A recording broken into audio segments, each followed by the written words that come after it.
जय बंदी छोड़ की लोड़ को नहीं होगी। सत्साई भाई और बहनों, एक छोटी सी बात दास आप सभी भाई बहनों से कहना चाहता है। भाई और बहनों, इस भक्ति मार्ग में कदम कदम पे परमात्मा किसी भी आत्मा को निमित्त बना के, आपके माता पिता को निमित्त बना के, आपके परिवार के किसी भी मेंबर को निमित्त बना के, जिस जगह पे आप जॉब करते हैं वहां के किसी भी आपके सहपाठियों को निमित्त बना के, आपके आड़ोसी पड़ोसियों को निमित्त बना के, राह चालते किसी भी अजनबी व्यक्ति के माध्यम से किसी को भी निमित्त बना के परमात्मा हम भगत आत्माओं की परीक्षा लेगा। गुरुदेव भगवान ये देखना चाहेंगे कि मैंने इनको जो अध्यात्म का पाठ पढ़ाया है, जिस रास्ते पर, जिस नेक नीति, ईमानदारी और सरलता के साथ में इनको आगे बढ़ने के लिए प्रेरित किया है, हर प्रकार से सावधानियां रखते हुए इस भक्ति मार्ग पर चलने के लिए अध्यात्म का पाठ पढ़ाया है। इन आत्माओं को मैंने सील, संतोष, विवेक, दया, अक्षमा और भी बहुत सारी भक्ति की जो मुख्य मुख्य जानकारियां हैं जो समझाई हैं। क्या ये उन सभी गाइडलाइन को ध्यान में रखते हुए भक्ति मार्ग पर चल रहे हैं, या खाली सत्संगों को सुनना एक रूटीन बना लिया कि गुरुजी ने कह रखा है कि आपने रोजाना 1 घंटे सत्संग सुनना तो सुनना है? क्या ये मेरे सुने हुए सत्संगों पर विचार करना सीखे हैं? बहुत सारी बातें हैं। कदम कदम पर परमात्मा आप और हम आत्माओं की परीक्षा लेंगे, और ये परीक्षा सभी की नहीं होती है। जो लोग मर्यादाएं तोड़कर बैठे हैं, जो लोग इतने सत्संग सुनने के बाद भी अभी विचार करना नहीं सीखे हैं, गुरुदेव के प्रवचनों पर चिंतन, मनन और मंथन नहीं करते हैं, जो बहुत ही ज्यादा कमजोरी में हैं, लोक लाज में फंसे हुए हैं, अभी भी भक्ति से ज्यादा अपने काम धंधे को, व्यापार को समय देते हैं, छोटी छोटी बातों को लेके परमात्मा की मर्यादाओं को तोड़ डालते हैं, ऐसी आत्माओं की परमात्मा परीक्षा नहीं लेता। परमात्मा उन्हीं आत्माओं की परीक्षा लेगा जो आत्माएं अपने जीवन का एक ही मकसद बना चुकी होंगी कि हमें इस जन्म में केवल अपने गुरुदेव की शिक्षाओं पर चलते हुए, उनके उपदेश को धारण करते हुए अपने आत्म कल्याण के लिए आगे बढ़ना है। हमने अपना मोक्ष करवाना है, उद्धार करवाना है। जो आत्माएं अपनी भक्ति मर्यादाओं को बचाने के लिए, अपने आप को सुरक्षित रखने के लिए समाज से भी लड़ जाएंगी, परिवार से भी लड़ जाएंगी, किसी भी संस्था से लड़ जाएंगी जहां उनकी मर्यादाएं तुड़वाने का प्रयास किया जाएगा, पूर्णतया वो आत्मा अपने गुरुदेव भगवान पर आश्रित रहेंगी, और हमेशा उनको एक विश्वास रहेगा, और वो विश्वास उनको हिम्मत देगा, उनको दृढ़ता देगा, और विश्वास उनको ये होगा कि जिस परमपिता परमेश्वर ने मुझे करने के लिए भजन दिया है, ऐसा हो ही नहीं सकता कि वो परमात्मा खाने के लिए भोजन ना दे। जो भजन की व्यवस्था कर सकता है, भोजन की तो वो सबसे पहले करता है। फिर वो आत्मा दृढ़ होकर आगे बढ़ती है। तो ऐसी आत्माओं को परमात्मा और अधिक दृढ़ बनाने के लिए, उन आत्माओं को और अधिक विश्वासी बनाने के लिए परमेश्वर उनकी परीक्षा लेगा। और एक छोटी सी परीक्षा परमात्मा ने इस दास के माध्यम से आप सभी भाई बहनों की ली, और परीक्षा ये थी कि परमेश्वर जी की अखंड वाणियों का जो मेमोरी कार्ड है 32 GB का, वो आप सभी भगत भाई बहनों को, जिन्होंने मुझे अपना एड्रेस सेंड किया है, सबको भेजा जा रहा है। बहुत सारे भगत भाई बहनों के घरों पर पहुंच भी गया है। परमात्मा का पाठ प्रकाश अखंड वाणियों के साथ में शुरू भी हो चुका है। बहुत अच्छा वो आत्माएं फील भी कर रही हैं।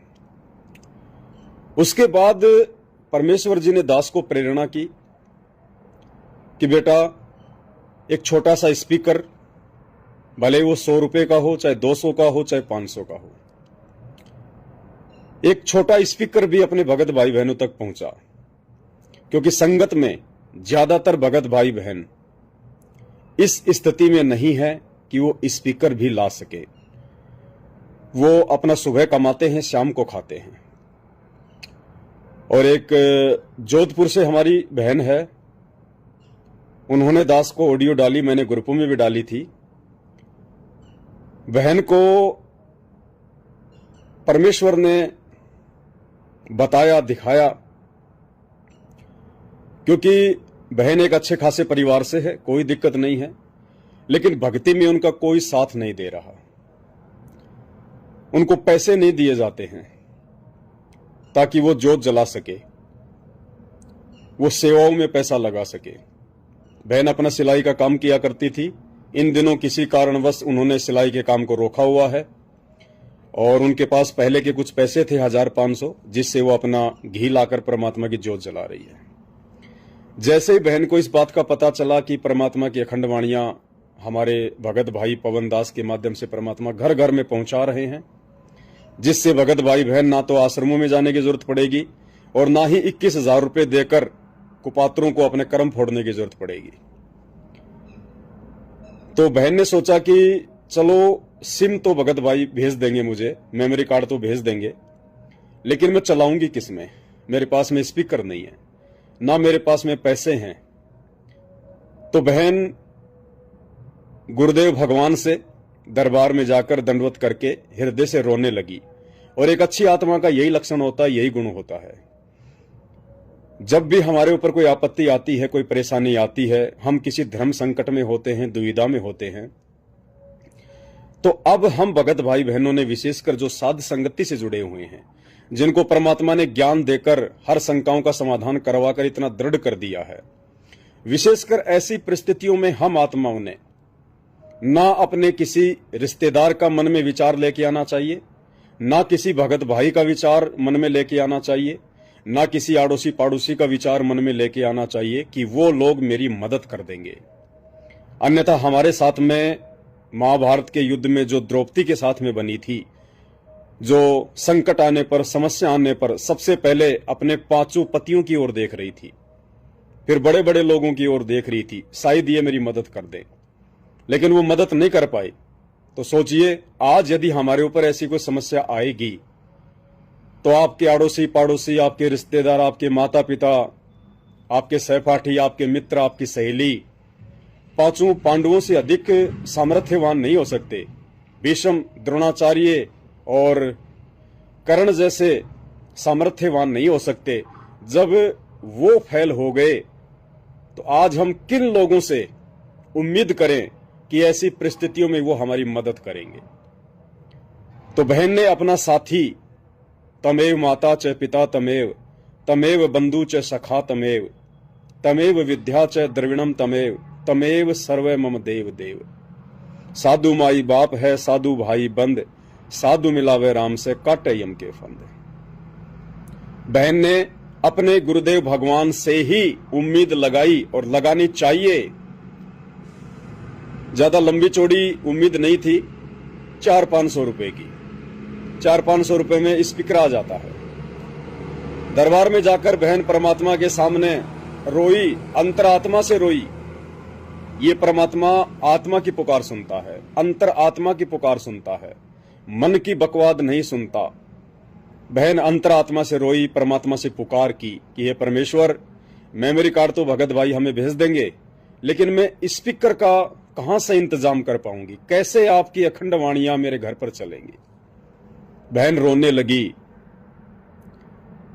उधर से परमात्मा ने दास को प्रेरणा कर दी और दूसरे ही दिन दास ने आप सभी भगत भाई बहनों को सूचना दी कि भाई परमात्मा ने दास को प्रेरणा की है कि एक स्पीकर भी सभी भगत भाई बहनों को भेजा जाए जिनको आवश्यकता है। उसके बाद में परीक्षा शुरू हुई आप सभी भगत भाई बहनों की, जिन जिन भाई बहनों तक मेरा वो संदेश पहुंचा स्पीकर वाला। बहुत सारे भगत भाई बहन जिन्होंने मेमोरी कार्ड मंगवा लिया, 310 रुपए भी उन्होंने पे कर दिए और 310 रुपए में उनको 32 जीबी का मेमोरी कार्ड, 1 या 2 शंका समाधान, 2 मंत्र कार्ड, 2 आरती के कार्ड, 4 या 5 महाविनाश की अंतिम चेतावनी की पुस्तक, शंका समाधान की पुस्तक, गुरुदेव की 2-2 फोटो और तकरीबन 60 से 70 रुपया कोरियर का चार्ज, सब कुछ उनको 310 रुपए में घर बैठे मिल रहा है। एक प्रकार से फ्री सेवा। तो जैसे ही उन भगत भाई बहनों तक यह संदेशा पहुंचा, उन्होंने दास के पास में मैसेज करने शुरू कर दिए कि भगत जी हमें स्पीकर भी चाहिए। भगत जी आपने हमारा स्पीकर भेजा या नहीं भेजा? भगत जी मेरे पास कोरियर आ गया लेकिन स्पीकर तो आया नहीं। भाई और बहनों, ये परीक्षा है। हमने केवल अंधे होकर दौड़ना नहीं है।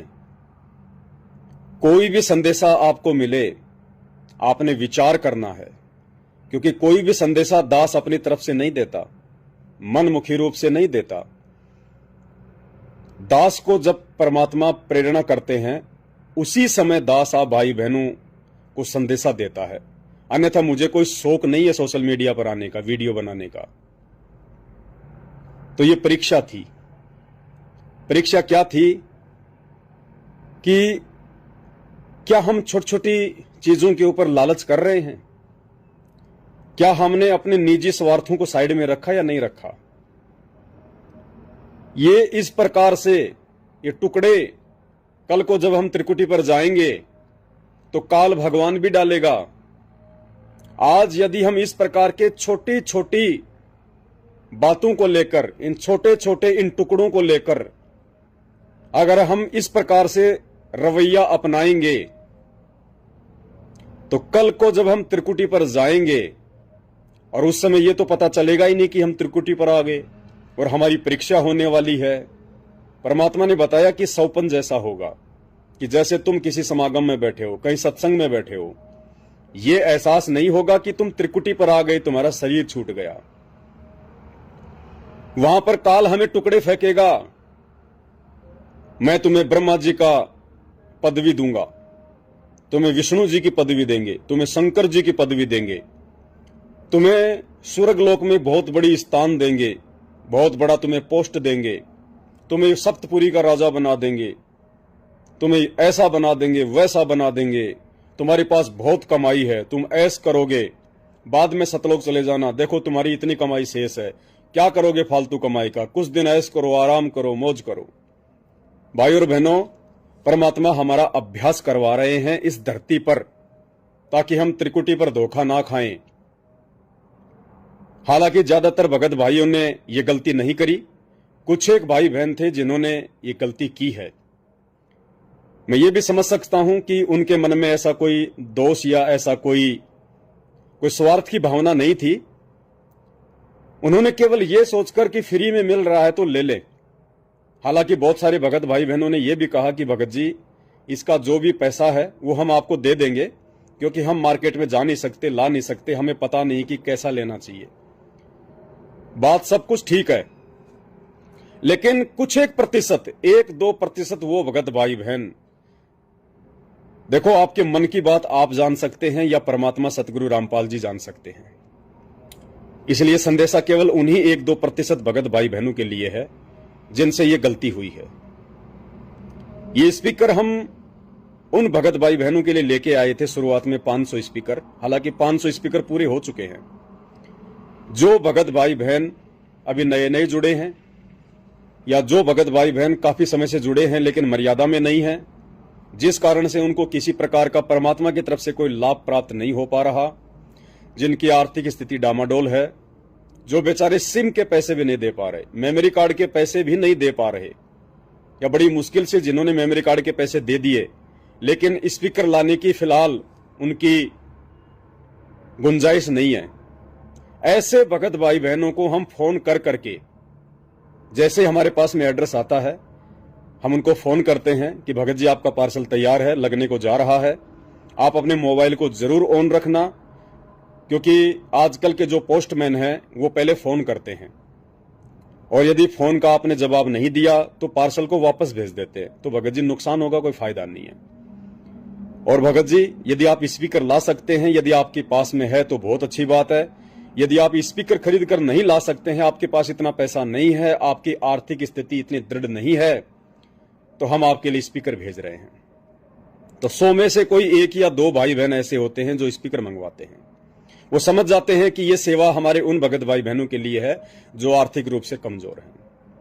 लेकिन वो भगत भाई बहन जिनकी आर्थिक स्थिति भी अच्छी है, जिनके घर में पहले से कोई स्पीकर भी है, जो बाहर से स्पीकर भी ला सकते हैं, वो भी कह रहे हैं कि भगत जी स्पीकर भी भेज देना मेरा, स्पीकर भी भेज देना मेरा। भाई और बहनों, पहले तो आपको ये विचार करना चाहिए। देखो, मेरे पास में जो भी पैसा था, उस सारा का सारा पैसा, 1-2 लाख रुपए, आप जैसे भगत भाई बहनों की सेवा का था। और सेवा क्यों दी जाती है? सेवा दी जाती है अपने कर्म कटवाने के लिए। और कहावत है कि तेल हमेशा तिलों से निकलता है। अब वो कर्म उसके कटेंगे जिसकी सेवा लग जाएगी। और कर्म कैसे कटेंगे? तेल हमेशा तिलों से निकलता है, ध्यान रखना। परमात्मा एक दूसरे की भक्ति से एक दूसरे की भक्ति की पूर्ति करता है। मान लीजिए किसी भाई ने मुझे 1000 रुपए सेवा दी, उसकी सेवा से स्पीकर आ गए, और आप ऐसे भगत भाई हैं जिनको स्पीकर की जरूरत नहीं है, जो ला सकते हैं, फिर भी आपने स्पीकर मंगवा लिया, तो 1000 रुपए सेवा देने वाला भाई वो किसी भी मुसीबत में है, किसी भी परेशानी में है, उसको कोई भी तकलीफ है, और आपने वो स्पीकर मंगवा लिया जिसकी आपको जरूरत भी नहीं थी, तो उस भगत भाई बहन की सेवा से जो स्पीकर आया था वो कहां चला गया? आपके पास में। अब उसकी सेवा लग गई, अब उसके कर्म कहां से कटेंगे? अब परमात्मा आपकी भक्ति का कुछ अंश उस भगत भाई के भक्ति अकाउंट में डालेगा, क्योंकि उसकी सेवा आपके घर पर आ गई। तो आपकी भक्ति का नाश हुआ। ये इस प्रकार से भक्ति मार्ग चलता है। ये हमें गुरुदेव ने कितना समझाया। हमें गुरुदेव क्यों मना करते हैं कि बच्चों आपने किसी भी भंडारे में भोजन नहीं करना। अपने परमात्मा के भंडारे के अलावा अपने जो जगत में जो भंडारे होते हैं, चाहे बाबा श्याम जी के हों, चाहे बालाजी के हों, चाहे किसी माता के हों, रोड पे जो लोग ठंडा पानी पिलाते हैं, मीठा पानी पिलाते हैं, भंडारे करते हैं, फल फ्रूट खिलाते हैं, जो लोग पैदल यात्रा करते हैं उनके लिए भंडारे, सेव संतरे, हमें परमात्मा क्यों मना करते हैं? परमात्मा ने हमें क्या बताया कि जो व्यक्ति पैदल जा रहा है वो जा रहा लाभ प्राप्ति के लिए, और जो व्यक्ति घर बैठे बैठे रोड के किनारे टेंट लगाकर लोगों को सेव संतरे खिला रहा है, वो किस लिए खिला रहा है? वो भी भक्ति के लिए, पुण्य कमाने के लिए। अब उस टेंट वाले व्यक्ति को पुण्य कहां से मिलेंगे और कैसे मिलेंगे? जब कोई राह चलता हुआ व्यक्ति उसके टेंट में खाना खाएगा, फल फ्रूट खाएगा, ठंडा पानी पिएगा, मीठा पानी पिएगा, तो पीने वाले की भक्ति में से कुछ अंश उस टेंट वाले व्यक्ति की भक्ति में परमात्मा ऑटोमेटिक डाल देता है। यानी एक व्यक्ति तो पैदल जाके पुण्य कमाने की सोच रहा है, और दूसरा व्यक्ति उस पैदल व्यक्ति से ही पुण्य बैठा बैठा कमा रहा है।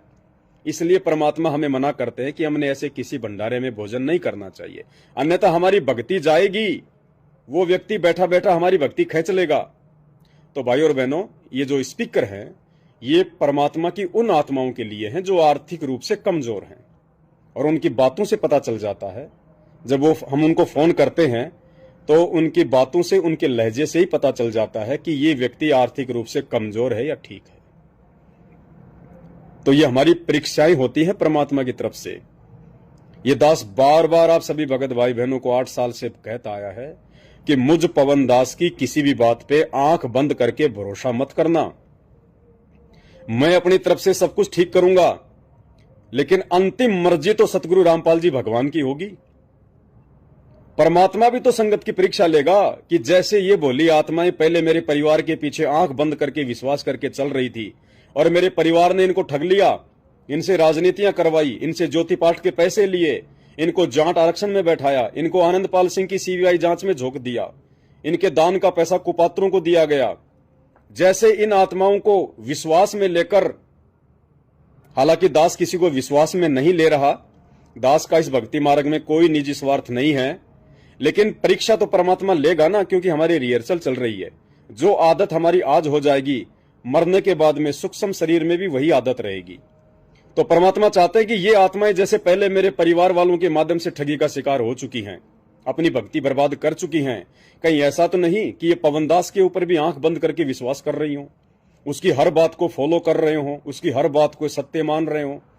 तो परमात्मा दास के माध्यम से भी इस प्रकार की परीक्षाएं आप भगत भाई बहनों की लेगा कि ये आत्माएं ज्ञान को आधार बनाकर चल रही हैं, या फिर जैसे पहले मैनेजमेंट के हर आदेश को फॉलो कर रही थी, हर बातों को फॉलो कर रही थी, क्या वर्तमान में ये पवनदास की हर बात को फॉलो तो नहीं कर रही हैं? कहीं ऐसा तो नहीं कि ये पहले के जैसे ही हो गई हैं, या इनमें कुछ बुद्धि भी है, कुछ विवेक भी है? पवनदास जो बातें बोलता है उन बातों पे ये विचार करते हैं या नहीं करते हैं कि ये हमारा भगत भाई जो बोल रहा है वो गुरुजी के ज्ञान से कितना मैच करता है, हमें इन चीजों को फॉलो करना चाहिए या नहीं करना चाहिए? परमात्मा परीक्षा लेगा। और ये स्पीकर के माध्यम से भाई और बहनों परमात्मा ने एक छोटी सी परीक्षा ली थी। हालांकि 90% भगत भाई बहन इस परीक्षा में सफल हुए हैं। उन्होंने सोच लिया कि जब हमें आवश्यकता ही नहीं है तो फालतू में हम किसी दूसरे भगत की पैसे की वस्तु क्यों लें? क्या हमारे ऊपर भार नहीं चढ़ेगा? क्या हमारी भक्ति नष्ट नहीं होगी? आवश्यकता है तो बात अलग है, अनावश्यक रूप से यदि हम कोई भी वस्तु लेंगे या ग्रहण करेंगे तो भाई और बहनों वहां हमारी भक्ति नष्ट होती है। तो दास प्रार्थना करेगा, आज ये छोटी सी बात है, लेकिन यदि इन छोटी छोटी बातों पे हमने विचार करना नहीं सीखा तो भाई और बहनों कल को जब शरीर छूटेगा, त्रिकुटी पर जाएंगे, तो फिर हम उन बड़ी बड़ी बातों पर भी विचार नहीं कर पाएंगे और काल इसी प्रकार से हमें ठग लेगा। तो दास की विनती है, दास की प्रार्थना है, मैं चाहता हूं कि मेरा हर भगत भाई बहन जैसे मुझे गुरुदेव भगवान ने विवेकी बनाया, हर बात को सोच समझकर आगे बढ़ने के लिए आगे बढ़कर चलना सिखाया, उसी प्रकार आप भगत भाई बहन भी दास की हर बात को पहले अच्छे से समझें, पहले अच्छे से विचार करें, चिंतन करें, मंथन करें, और गुरुदेव के ज्ञान आधार से आपको सही लगे और आपकी अंतरात्मा आपको अंदर से इजाजत दे कि बिल्कुल सही है, कोई दिक्कत नहीं, कोई गलत नहीं, तब आपने उन चीजों को फॉलो करना है। क्योंकि मैं भी आपके जैसा एक भगत हूं, दो कोटि का जीव हूं, गलतियां मेरे से भी हो सकती हैं, कोई बड़ी बात नहीं है। इसलिए आपने मेरे हर ऑडियो वीडियो, मेरी हर बात को आंख बंद कर कर फॉलो नहीं करना है, क्योंकि भाई और बहनों मुझे खुद परमात्मा का भय है, मुझे डर है। मैं नहीं चाहता कि मेरी वजह से मेरे किसी भी भगत भाई बहन की मर्यादा टूटे, और यदि ऐसा हुआ तो उस भगत भाई बहन से पहले मैं परमात्मा का दोषी बनता हूं। मुझे ना ही तो सतलोक आश्रम मैनेजमेंट हरियाणा वालों की तरह माया की हवस है, ना मुझे किसी के ज्योति पाठ और दान के पैसे की जरूरत है, ना मुझे दिल्ली वाले संजय की तरह कोई संत पदवी प्राप्त करने की कोई लालसा है, ना मुझे कोई जगत गुरु बनना है उसकी तरह, ना मुझे अपने कोई जो है कर्म फोड़ने हैं। मैं तो खुद आपकी तरह एक भगत भाई बहन हूं, और मर्यादाओं को लेकर 24 घंटे मुझे चिंता रहती है, टेंशन रहती है। मैं तो अपनी भक्ति करके अपना आत्म कल्याण करवाना चाहता हूं। वर्तमान में जो सेवादास कर पा रहा है गुरुदेव भगवान के आशीर्वाद से, केवल और केवल अपना शिष्य धर्म समझकर कि संत रामपाल जी मेरे गुरु हैं, मैं उनका शिष्य हूं, और उनकी शिक्षाओं पर चलते हुए उनकी गैर हाजिरी में यदि इस मार्ग में कोई गंदगी फैलाने का प्रयास करेगा तो ये मेरा परम कर्तव्य बनता है, मेरी जिम्मेदारी है, और आप सभी भगत भाई बहनों की ये जिम्मेदारी है कि जिस अज्ञान और पाखंड को समाप्त करने के लिए पिछले 30 वर्षों से परमात्मा अनवरत संघर्ष कर रहे हैं, आज यदि उनकी गैर हाजिरी में उनके सत भक्ति मार्ग में कोई पाखंड फैलाएगा, कोई अज्ञान फैलाएगा, वो अज्ञान और पाखंड फैलाने वाला, मनमानी करने वाला, भक्ति मार्ग में अपने स्वार्थों को बीच में लेकर आने वाला, वो चाहे उनका खुद का कलयुगी परिवार हो, बेटा बेटी भाई बंधु रिश्तेदार हो, चाहे कोई कोऑर्डिनेटर हो, हम ज्ञान आधार से किसी को नहीं बख्शेंगे। लड़ाई झगड़ा करना हमारा काम नहीं है, गाली गलौज करना हमारा काम नहीं है, लेकिन ज्ञान आधार से हम पुरजोर उन चीजों का विरोध करेंगे और हर संभव परमात्मा की प्यारी आत्माओं तक संदेश पहुंचाएंगे, ताकि वो मर्यादा में रह सकें, मर्यादा टूटने से अपने आप को बचा सकें और अपनी भक्ति को सफल बना सकें।